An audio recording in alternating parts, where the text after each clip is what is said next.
오늘 하나님께서 우리에게 주시는 말씀은 로마서 12장 1절에서 2절까지입니다. 신약 256쪽입니다. 그러므로 형제들아 내가 하나님의 모든 자비하심으로 너희를 고나노니 너희 몸을 하나님이 기뻐하시는 거룩한 산제물로 드리라.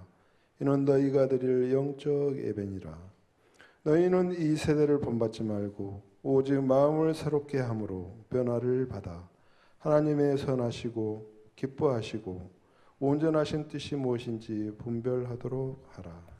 아멘. 한 주간 동안 또 명절 잘 보내시고 잘 쉬셨습니까? 여러분들에게는 또 다른 또 섬김이 되고 그리고 또 만남의 자리가 여러분들에게 때로는 또 힘들지만은 또 그 자리를 통해서 회복시켜 주시는 은혜가 있었을 줄 믿습니다. 여러분, 제가 오래전에 읽었던 책 중에서 토마토와 사과라고 하는 책이 있었습니다. 책 제목은 동화책 같지만 신학서적이었습니다. 그 책이 고민하고 있는 것은 어떻게 하면은 진정한 그리스도를 본받는 그리스도의 사람이 될 수 있을까 하는 것이었습니다. 그 책은 아주 상징적인 두 개의 그 채소와 과일을 통해서 우리의 믿음의 상태를 이야기했습니다. 그것은 토마토와 사과였습니다. 어떤 차이입니까? 사과는 겉이 빨갛게 익어도 사실 잘라보면 속 안은 하얗습니다. 그러니까 속이 변하지 않았다는 겁니다.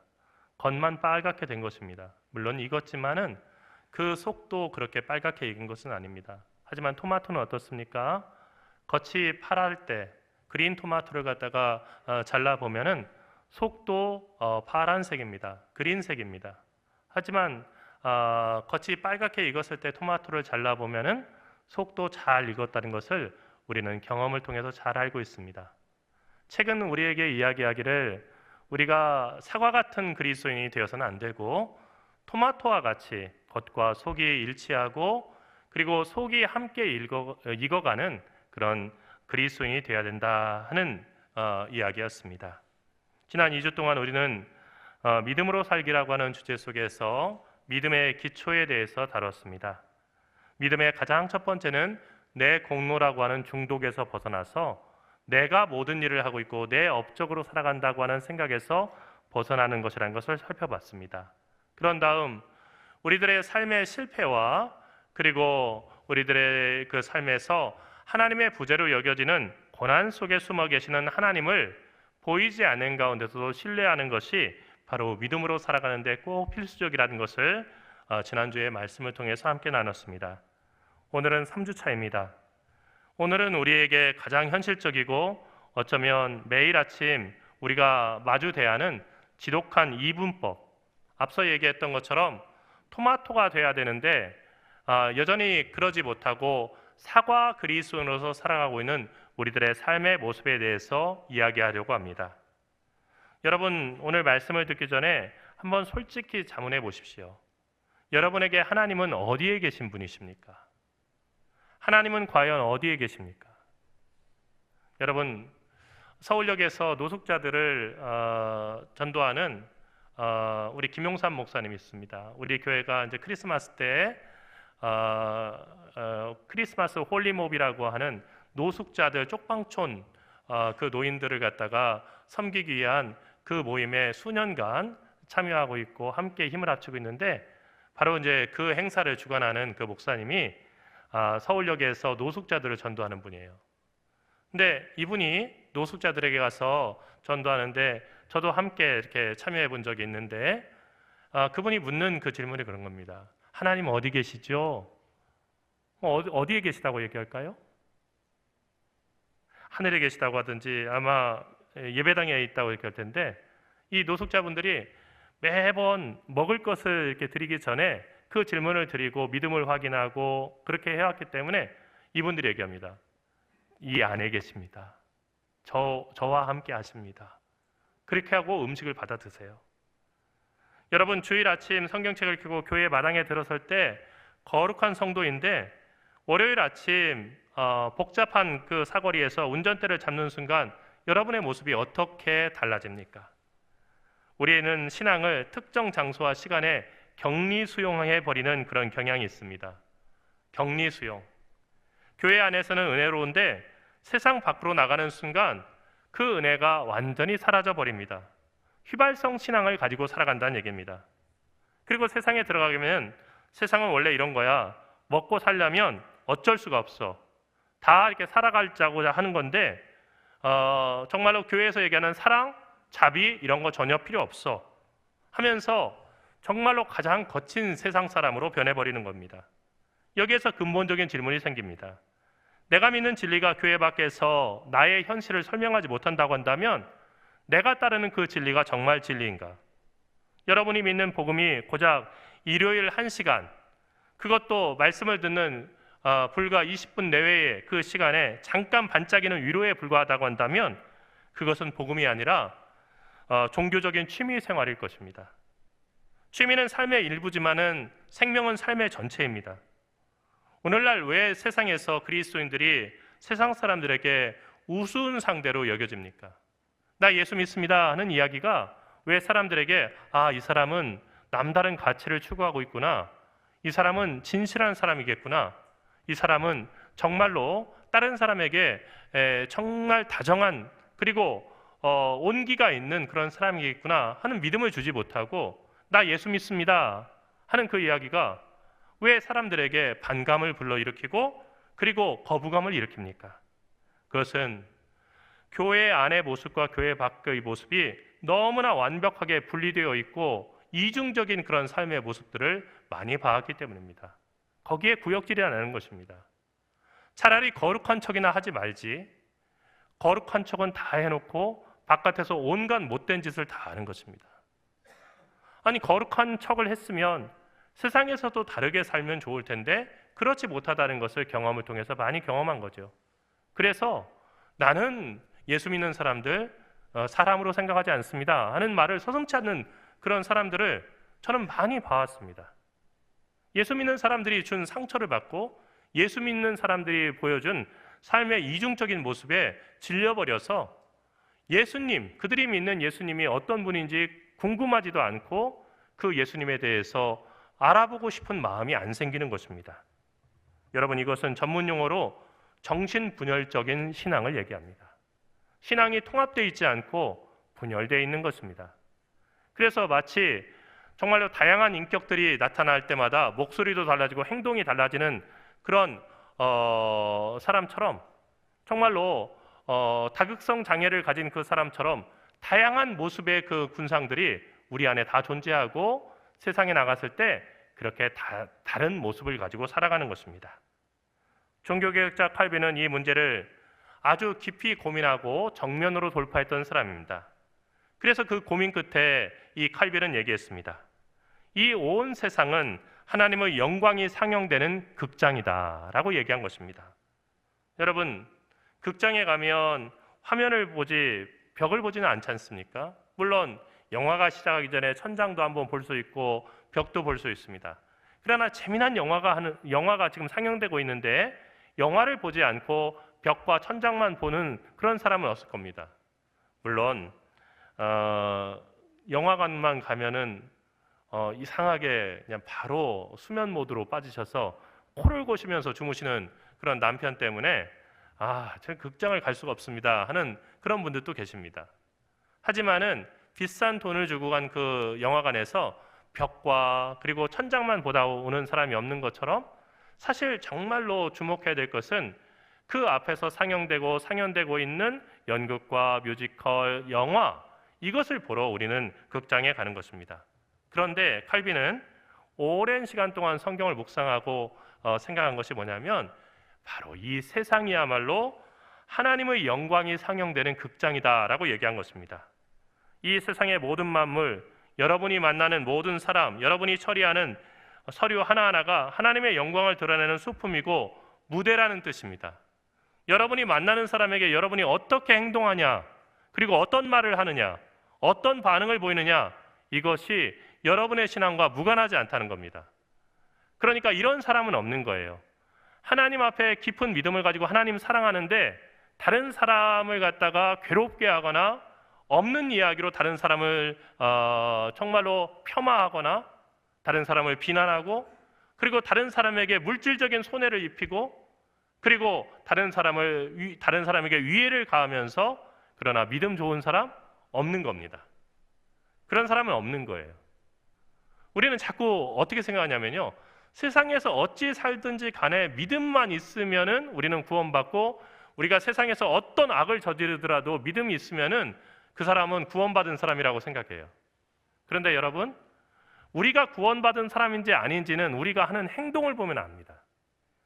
그래서 그 칼빈은요, 오직 믿음으로, 인간의 업적이 아니라 믿음으로 구원받는다고 했는데, 그렇게 구원을 받은 사람은, 구속을 받은 사람은 반드시 이 세상에서 성화의 과정, 거룩함의 과정을 겪어가고 마지막으로는 영광스러운 영화의 과정을 겪는다고 했습니다. 그러니까 한 사람이 믿는다는데 그 삶이 거룩함을 향해서 가지 못하고 그 삶 가운데 예수 그리스도의 자비와 그리고 진실이 드러나지 않고 오히려 점점 날이 갈수록 악해지고 탐욕과 그리고 거기에 정말로 이 세상의 모든 악덕이 더해진다고 한다면 그 사람은 아직 주님과는 전혀 상관이 없는 사람이라는 것입니다. 여러분, 우리가 주목할 일입니다. 칼빈의 핵심 단어인 경건이라고 하는 것, 이것은 격리된 수도원에 들어가서 벽을 쳐다보면서 면벽 참선하며 돌을 닦는 게 아닙니다. 하나님을 사랑하기 때문에 어디 있든지 누구를 만나든지 무엇을 하든지 꼬람대오, 그분 앞에 홀로 서 있는 그 태도로 살아가는 모든 삶의 태도를 말하는 것입니다. 여러분, 시편 24편 1절의 말씀을 보면 땅과 거기에 충만한 것과 세계와 그 가운데 사는 자들은 다 여호와의 것이라고 했습니다.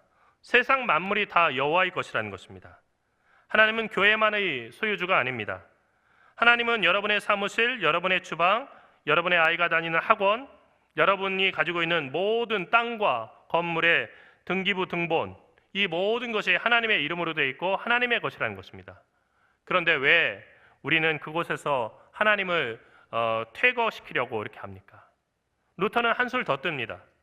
그는 당시에 신부나 수도사, 사제만이 거룩하다라고 믿던 세상을 향해서 폭탄을 던졌습니다. 그것이 바로 직업 소명설입니다. 직업이라고 하는 단어가 독일어에 여러 가지가 있는데 베루프라고 하는 그런 단어입니다. 이것은 하나님의 소명이라는 거예요. 모든 직업은 하나님의 부르심이 있기 때문에 되는 일입니다. 루터는 말했습니다. 우유짜는 여종의 일이 목사의 설교만큼이나 하나님 보시기에 거룩하다. 여러분, 여러 그 종들이 있는 시대였어요. 신분이 있는 그런 시대였다는 겁니다. 그런데 종들이 하는 일들도 어떤 일을 하냐에 따라서 그 종의 신분이 조금씩 달라집니다. 주인 옆에서 깔끔한 옷을 입고 주인의 식사를 돕는 그런 일을 하는 그런 종도 있습니다. 그런데 정말로 냄새나는 그런 외양간에서 소의 젖을 짜면서 우유를 짜면서 그것을 갖다가 주인에게 갖다 바치는 일을 하는 사람도 있습니다. 그러니까 우유 짜는 여종의 일이라고 하는 것은 세상 사람들이 가장 천하게 여기는 그 일 가운데 하나입니다. 그런데 그 일이 목사의 설교만큼이나 하나님 보시기에는 거룩하다는 것입니다. 왜 그렇겠습니까? 하나님은 목사의 입을 통해서 복음을 깨닫게 하셔서 믿는 자를 구원하시는 그 위대한 일을 하실 뿐만 아니라 사람들에게 먹을 것이 필요하다는 것을 아시고 농부의 손을 통해서 우리를 먹이시고 또 때로는 의사의 손을 통해서 우리의 질병을 고치시기도 하기 때문입니다. 세상에 다 목사면은 그러면 병은 누가 고치겠습니까? 세상에 다 목사면은 맛있는 음식은 누가 만들겠습니까? 세상에 다 목사면은 세상이 거룩해질 것 같지만은 사람들이 먹을 우유는 누가 짜겠습니까? 여러분이 직장에서 정직하게 보고서를 쓰고 고객을 예수님을 대하듯이 진심으로 대하고 그리고 여러분이 하고 있는 일 가운데서 누가 보지 않더라도 정말 그 일에 최선을 다하는 그 자체가 바로 최상의 예배라는 것입니다. 여러분, 역사 속에는 신앙으로 일상을 변화시킨 위대한 거인들의 이야기들이 많이 있습니다. 그 중에 한 명이 윌리엄 윌버포스라고 하는 미국의 상원의원입니다. 그는 평생을 노예제 폐지에 바쳤습니다. 그가 살고 있던, 윌버포스가 살고 있던 그 시대에 흑인은 노예라고 하는 것 아주 분명했습니다. 흑인은 같은 사람이 아니었습니다. 하나님께서 일을 시키기 위해서 만든 노새나 말과 같은 짐승이라고 생각하던 그 시대였습니다. 그러나 윌버포스는 성경을 읽으면서 모든 사람은 하나님의 형상대로 평등하게 창조되었다는 것을 알았고, 그의 믿음을 의회에서의 정책 제안과 여론 형성, 그리고 그것을 반대하는 동료를 설득하는 일, 그리고 가정에서 그 일을 위해서 함께 기도하고, 그리고 최소한의 것을 가지고 살아가는 절제된 생활로 구체화시켰습니다. 여러분, 그 삶이 쉬웠겠습니까?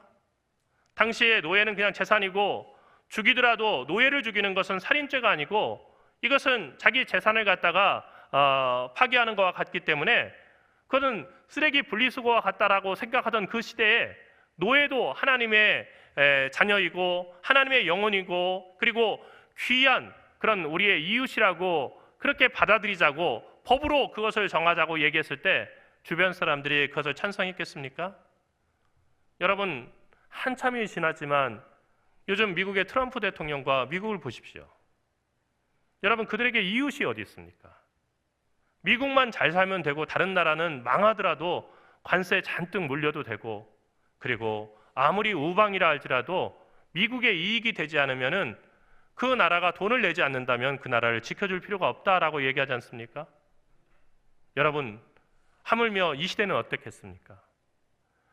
이 윌버포스는 많은 살해 위협에 시달리기도 했고요. 그리고 동료 백인들로부터 비난을 받기도 했습니다. 하지만 흔들리지 않았습니다. 왜 그렇습니까? 성경이 그렇게 말씀하고 있기 때문입니다. 하나님의 뜻이란 걸 알았기 때문입니다.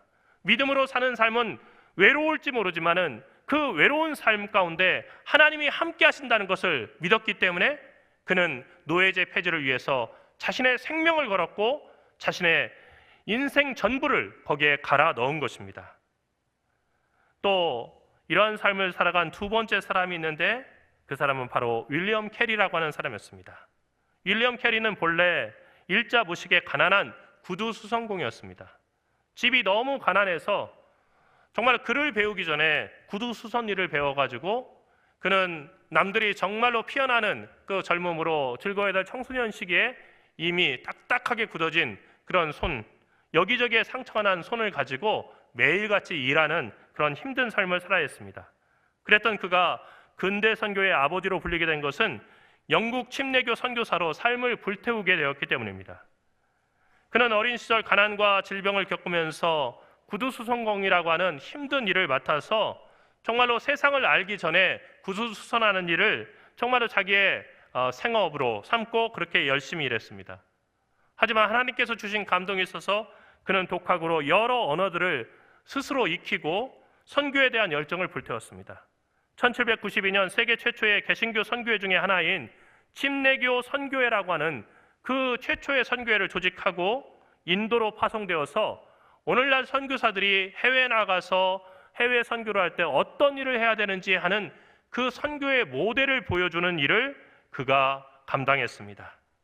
인도에 도착해서 그는 하나님께서 주신 사명을 받아들였습니다. 그 사명은 인도 언어로 성경을 번역하라는 것입니다. 여러분 기억하십시오. 이 윌리엄 캐리는 옥스퍼드에서 고전 문학이나 아니면 신학을 공부한 사람이 아니었습니다. 인도 언어에 대해서는 아는 게 없었습니다. 하지만 그는 열심히 인도어를 공부해서 벵고로, 산스크리트, 힌두어 등으로 6개의 주요 성경을 구약과 신약 전부 다 번역해서 그렇게 완역을 해서 출판을 했습니다. 그리고 30개 방언, 인도 안에도 인도 그 산스크리트, 벵고로, 힌디어 말고 방언을 쓰는 그런 민족들이 있거든요. 그 사람들의 그 30개 방언으로 신약 성경을 번역하고 출판해서 이거는 이제 구약 포함하지 않고 신약만 출판해서 20만 권을 갖다 배포했습니다. 그러니까 혼자서 36개 언어를 공부해가지고 36개 언어로 하나님의 말씀을 번역해서 복음을 소개한 것입니다. 대학자라 할지라도 어려운 일입니다. 여러분 번역을 해보신 분들은 아실 거예요. 저도 9권의 그 책을 심리학 책을 갖다 9권을 갖다 번역해서 출판해 본 적이 있습니다. 상당히 어려운 일입니다. 번역에 오역이 없을 수가 없어요. 번역은 반역이다 할 정도로 정말 그 어떤 외국어를 안다고 해서 그것을 갖다가 한국어로 번역해 놓는 게 쉬운 게 아닙니다. 할 일 없으면 번역이나 하지. 절대 그런 게 아니죠. 하물며 그 번역해 놓는 그 언어가 자기의 모국어인 영어도 아니고요. 벵골어예요. 그리고 힌디어예요. 이게 쉬웠겠습니까?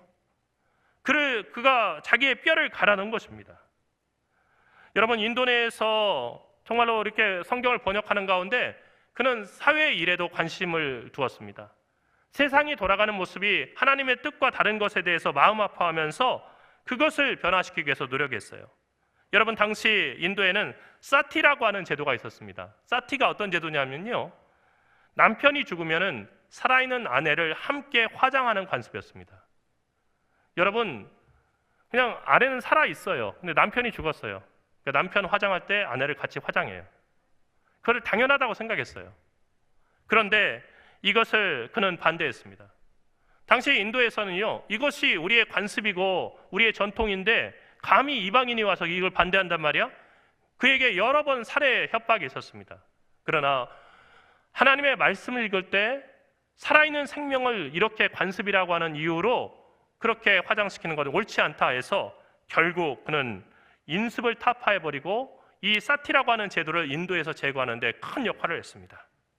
1793년 인도에 도착한 후에 수많은 난관과 가난, 심지어는 선교 기지가 화재로 전소하는 일 때문에 성경 원고가 전부 다 소실되는 일이 있었음에도 불구하고 그는 포기하지 않고 41년 동안 성경을 번역하고 성경 말씀대로 인도를 변화시키는데 자기의 모든 것을 바쳤습니다. 그는 단순히 복음만 전한 것이 아니라 현지의 언어와 문화를 존중하면서 교육과 사회 시스템을 성경의 말씀을 따라서 발전시킨 위대한 선교사로 기억되고 있습니다. 여러분이 무슨 일을 하든지 그 일의 목적이 돈이라고 한다면 여러분은 세상의 노예입니다. 하지만 그 일을 통해서 하나님의 공의를 실현하고 사람들에게 유익을 주기를 원한다고 한다면 여러분은 그 비즈니스의 현장에서 제사장 노릇을 하고 있는 것입니다. 여러분, 제가 우리 교회에 와서 이제 6년 차가 되는데요. 6년 차가 됩니다. 그런데 이번 주가 이제 6년 차가 되는 그런 6년 차가 시작되는 그런 주간인데, 목회를 하면서 제가 정말로 우리 교회에서 많이 느끼는 것은요, 사람의 생명이라는 게 부질없다는 거예요. 언제든지 우리는 세상을 떠날 수 있다는 겁니다. 여러분, 부질없는 욕심에 사로잡혀서 하나님 앞에 갔을 때 당황할 일을 하지 마십시오. 그것이 최고의 지혜입니다. 하나님이 물어보셨을 때 너 왜 이렇게 했냐 했을 때 할 말이 없다 생각하는 일은 하지 마십시오. 지금 하고 있는 일이라도 멈추십시오. 그리고 하나님이 기뻐하실 일이 무엇인가를 생각해보고 그 기뻐하실 일을 지금부터라도 시작하십시오. 단 하루라도 좋습니다. 그 일을 하다가 주님 앞에 가는 것을 영광으로 생각하시기를 간절히 바랍니다. 오늘 본문 로마서 12장 1절은 말합니다. 너희 몸을 하나님이 기뻐하시는 거룩한 산제물로 드리라. 이는 너희가 드릴 영적 예배니라. 여러분, 여기서 영적 예배가 무엇입니까? 안 보이는 거, 본질적인 예배 이런 거 많이 생각하시죠?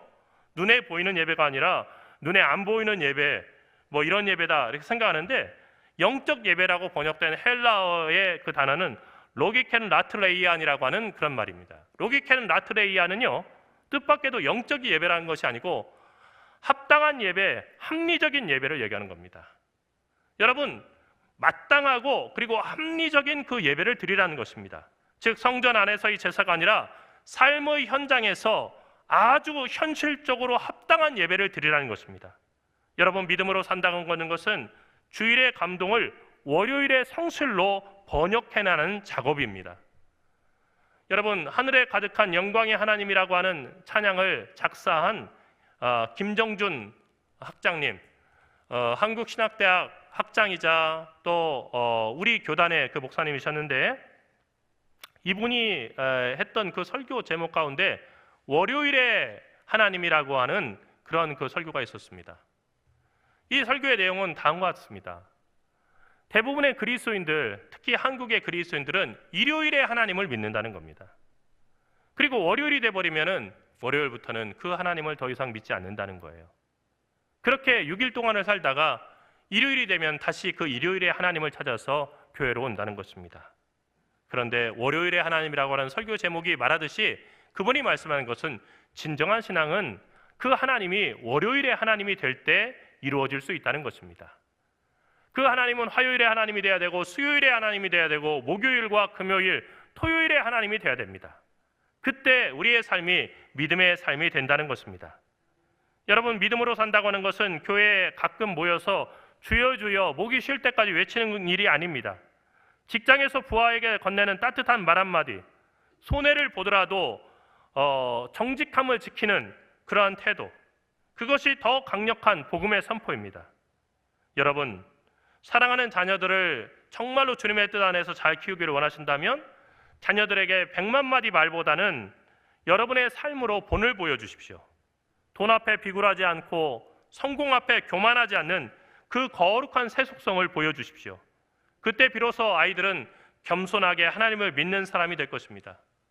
여러분, 우리 자녀들이 여러분들이 세상에서 주식에 어떻게 성공했고 부동산에 어떻게 성공했는지를 배워가지고 부자가 되기를 바라지 말고, 나중에 삶의 끝에 여러분들이 세상을 떠났을 때 우리 엄마 아빠를 보면서 나는 하나님이 정말 계시는구나 하는 것을 깨달았고, 그때부터 하나님을 믿기로 결심하고 오늘까지 왔습니다 라고 고백할 수 있는 믿음의 사람이 되기를 간절히 바라면서 믿음의 본을 보여주십시오. 말씀을 마치겠습니다. 여러분의 일주일 중 가장 거룩한 시간은 주일 오전 9시나 주일 오전 11시가 아닙니다. 오히려 가장 치열하고 짜증나고 유혹이 많은 월요일 오전 9시가 여러분의 인생에서 가장 거룩한 시간이 되어야 됩니다. 왜냐하면 그곳이 하나님이 여러분을 파견하신 선교지이기 때문입니다. 여러분의 간절한 기도는 교회에 나와서 두 손을 모으고 하나님 내 삶을 지켜주십시오 하는 그 기도가 아니고, 여러분이 스마트폰을 통해서 이웃과 나누는 대화가 되어야 됩니다. 여러분의 기도를 들으시는 하나님께서는 스마트폰의 모든 통화 내역을 다 실시간으로 듣고 계십니다. 그리고 여러분의 마음의 생각을 아십니다. 나는 왜 기도해도 기도가 응답되지 않을까? 그것은 여러분이 기도하는 그 입술로 스마트폰과 그냥 일상의 대화를 통해서 정반대되는 기도를 드리고 있기 때문입니다. 입에서 나간 모든 말들은 기도가 됩니다. 그러므로 말 조심해야 됩니다. 입에서 나간 모든 생각의 표현들은 우리 삶을 결정하는 아주 중요한 그런 기준점이 됩니다. 그러므로 우리는 말을 조심해야 됩니다. 여러분이 살아가는 모든 지역이 여러분을 파견하신 하나님께서 일하시는 선교지라는 사실을 잊지 마십시오. 이번 한 주 여러분이 듣는 모든 땅을 하나님의 성소로 봉헌하십시오. 설거지하는 손을 예배의 손으로 삼으십시오. 회의실 테이블을 제단으로 삼으십시오. 하나님, 이 자리에 주님의 통치가 임하게 해주십시오 라고 수시로 기도하면서 여러분이 하는 일상의 일들을 하십시오. 진짜 믿음은 교회의 문을 나설 때 시작됩니다. 세상이라고 하는 거대한 극장에서 하나님의 영광을 연기하는 주연 배우로 당당하게 살아가는 여러분이 되시기를 간절히 선포합니다. 기도하겠습니다. 사랑하신 하나님, 은혜와 사랑을 감사합니다. 우리의 삶의 모든 영역에 주님 계심을 믿습니다. 두려움과 떨림으로 주님을 의식하며 살아가는 저희들 되게 인도하여 주시옵소서. 믿음으로 살아가는 진정한 하나님의 자녀로 거듭나게 인도하여 주시옵소서. 사랑하시는 우주 예수 그리스도의 이름으로 기도드리옵나이다.